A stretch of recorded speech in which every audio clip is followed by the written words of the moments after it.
down to the comb. I'm gonna pull it down.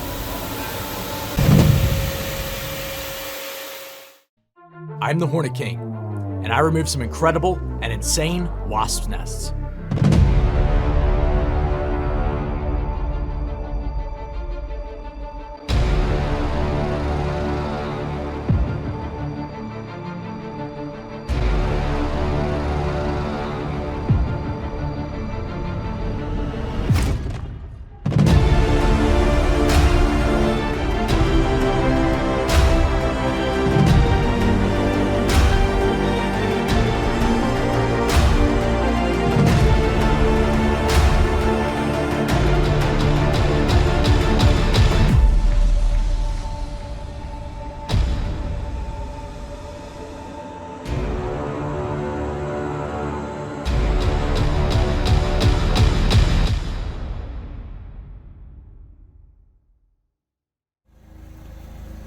So this is a German yellowjacket colony that decided to make its nest above this client's soffit. I do a lot of removals for folks who said that they have a lot of activity flying in and out of their soffit, and 9 times out of 10, it's German yellowjackets, Vespula germanica. German yellowjackets are kind of notorious for having a large amount of envelope in their nests. I don't know what it is about this particular species. I don't know if it's because they have a lot of workers in their colonies. This particular colony had anywhere from like 2,500 to 3,000 adults in it. And I don't know if it's because they can collect a lot of wood material or what, but they make some of the largest nests that I deal with here in PA. Look at the monster, and that's only a portion of it. I had to cut the hole a little bit bigger so I could accommodate getting that large nest out. So like I always do with my removals is I vacuum up a lot of the envelope, and that way I can expose the comb and really get a good idea as to how big and where the comb is within this nest. So as I start vacuuming up, that's when it starts releasing a lot of the adults from the nest. Now, folks will always ask me, like, why I don't use different attachments for the vacuum, or why this and why that when it comes to actually removing a nest. Something you have to consider is that I have to accommodate for the workers coming back from foraging. So it's not just ones leaving the space or leaving the nest that I have to worry about. It's also the ones coming back from foraging. And in the instance of doing a removal like this, I'm occupying the space where they normally travel in and out from. So they're going to just pretty much come back and they're going to hover right around me. So they're going to add to the swarm. So the activity that you're seeing flying around me isn't just ones coming out of the cavity from the nest to attack me. They're also ones coming back from foraging, and they're like, WTF, what's this guy doing here right underneath the soffit where our nest is? So they start swarming to attack as well. Look at the size of this comb. This nest was massive. And when I pulled it down, the amount of larvae and stuff inside of it was crazy. This thing is huge. Hey, if you're going to have one, you might as well have a massive one. You can see all the activity flying around my head. I mean, that is just a ton of yellowjackets. So reaching up my hand up in here, I wanted to put another camera so that way I could have a stable shot from inside the space. And so I could get this really good image of me removing the envelope from inside. So handful by handful, I pull this envelope out and start putting it and bagging it up. But look at the numbers in here. I mean, as I start pulling out more and more envelope, there's tons of more yellowjackets that are being released to fly around and swarm me. It is one of the more unnerving parts about this removal process is that you are being swarmed. There's a climax amount of activity halfway through the removal process where you have thousands of these things flying all over the place, and that's just more chances of you getting stung. People ask me how often I get stung. I probably get stung maybe once a week, which is like a really low number considering the amount of yellowjackets I have flying around me at a given day. But since the suit is sting deterrent, it's not very common for me to get stung. Usually it's through my wrist or it's through my glove. And for the amount of times I forget to zip up my veil, that's also saying something. It's surprising I haven't gotten stung on my face in a very long time. Look at them all.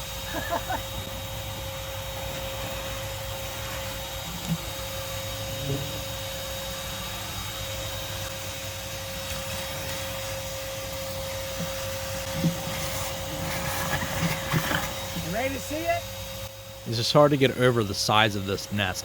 I know German yellowjackets do make some of the larger nests I deal with, but it's super, super incredible to see the size of these things and how big they can grow within a space. Now, you think about all the wood they had to chew on to build these nests, how little time it took them to build this. This probably was built in about 4.5 months. There's still more up there too. And that nest was absolutely massive. That's like 10 pounds. Chock full of larvae. The chickens were going to eat good tonight.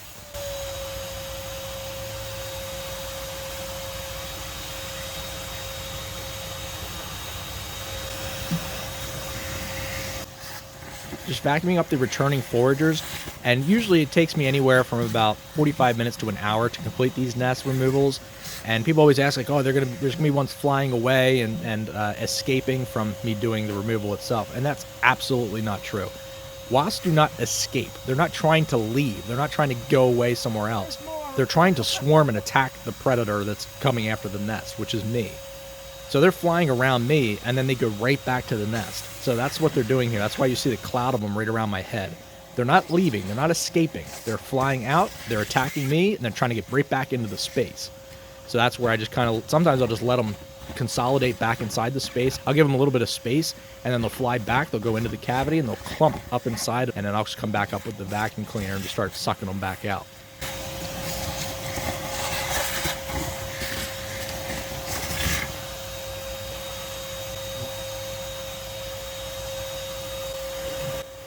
This is probably the part of the removal process I enjoy the most, is just vacuuming up the last little bits of envelope and vacuuming up the last few adults that are inside the space. It's just a rewarding, kind of like a cleaning feeling. So this part I enjoy the most is just going in there and watching the numbers decrease. And eventually, when I'm done, there's like hardly any flying around, maybe a couple floating around, and it's a pretty rewarding job.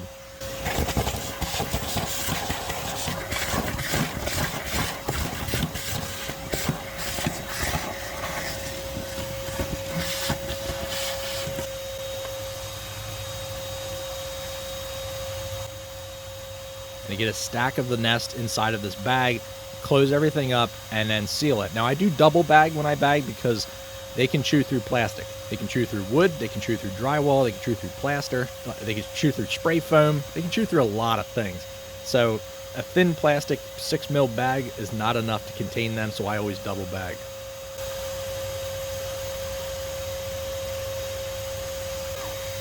They're attached to the floor.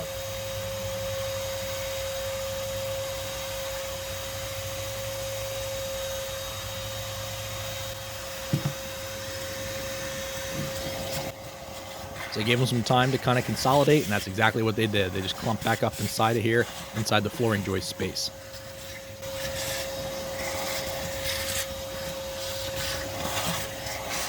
And a part that I didn't show on camera was actually spraying some spider and scorpion spray up inside the cavity.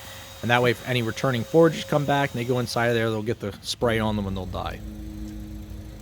Oh man, I better get my other phone out of here. Seal that up for good. Jose will go and go start working on it, like, oh, sweet, a bonus. It'll be ringing. Yeah. Again. I don't know, you probably just paint that over that. You probably wouldn't even know any difference. Yeah, right? For your party anyway. He's going to probably try to do that. Yeah. And the contents inside the vacuum. One of the most common questions I get is, what's inside the vacuum? What does the inside of the vacuum look like? And I show this in a lot of removals, but if I don't include the inside of the vacuum in the video, I get asked a million times in the comments. So there it is.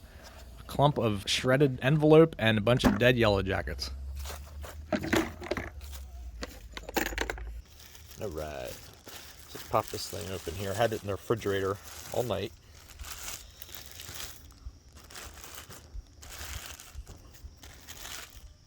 Quiet, Ginger. I can hear from here. Alright, it's just kind of...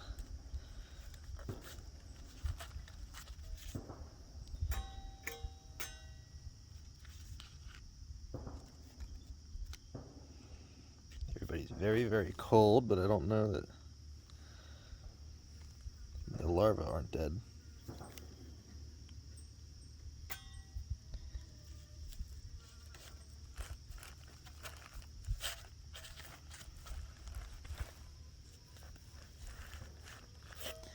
Guess that's not the best thing to use for this.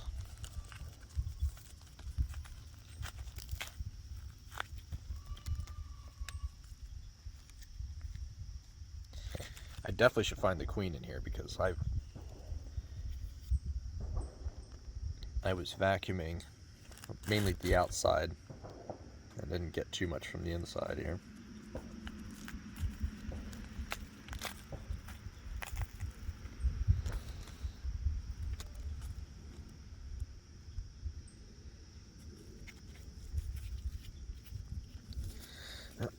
Trying to get most everybody off because they're gonna warm up. So they're just cold. They're not dead, and the larvae certainly aren't dead.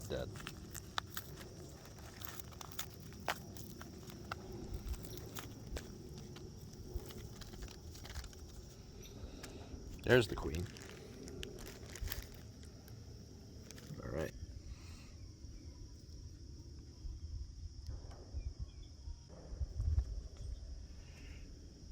All right. So obviously queen and daughter.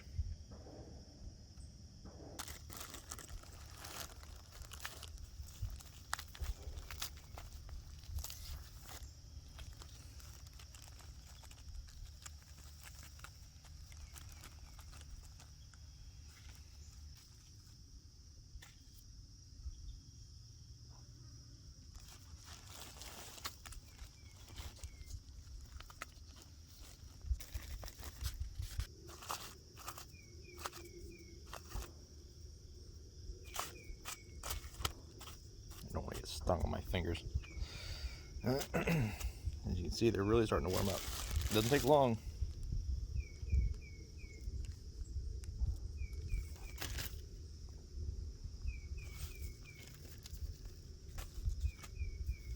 Let's wrap that one up. There's not much larva in there anyway for the girls. That's a male there. That's a male right there. No stinger. Male with no stinger.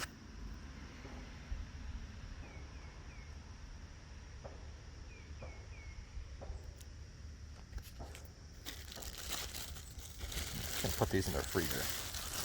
Finish them off.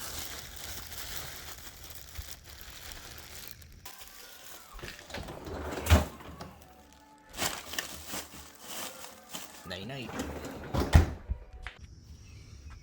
Alright, this is all of the nest.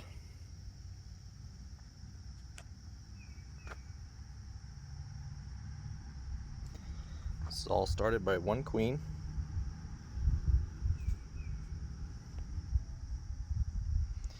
These are queen cells. You can see that they're bigger than, these are worker cells, and these are queen cells. So these would have become new queens, and new reproductives would have included males too. It's a queen and a worker. Rip off the silk cap here so you can see what's inside.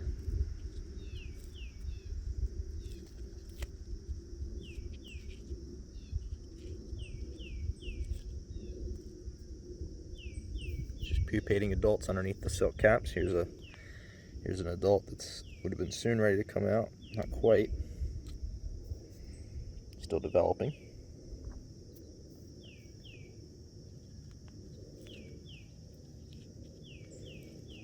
This is one chewing its way out. Well, it was. Didn't quite make it. All right, let's take it out and give it to the girls.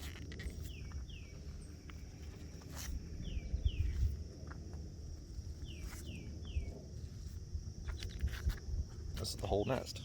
It's a good size, probably about 8 pounds.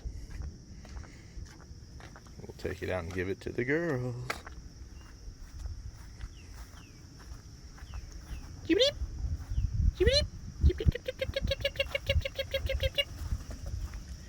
Come on, birdies. Are you guys ready for this nest, birdies?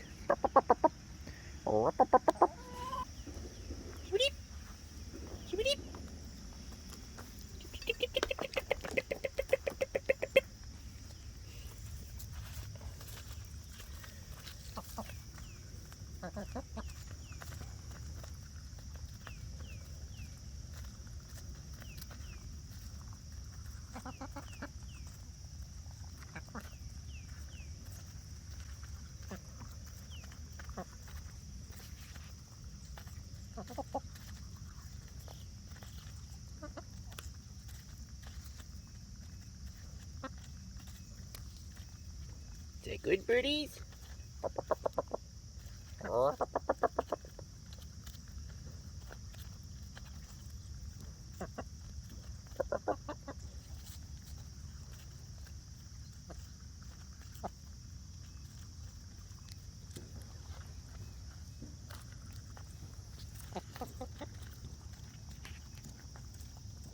You good, Ginger?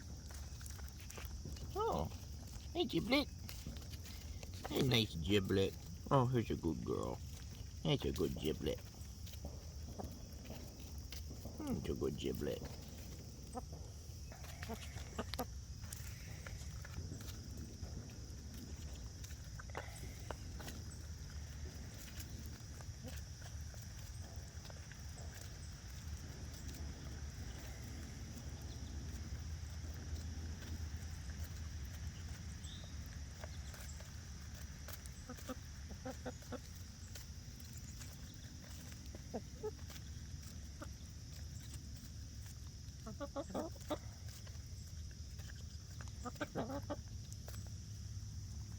Here, Giblet, come over here.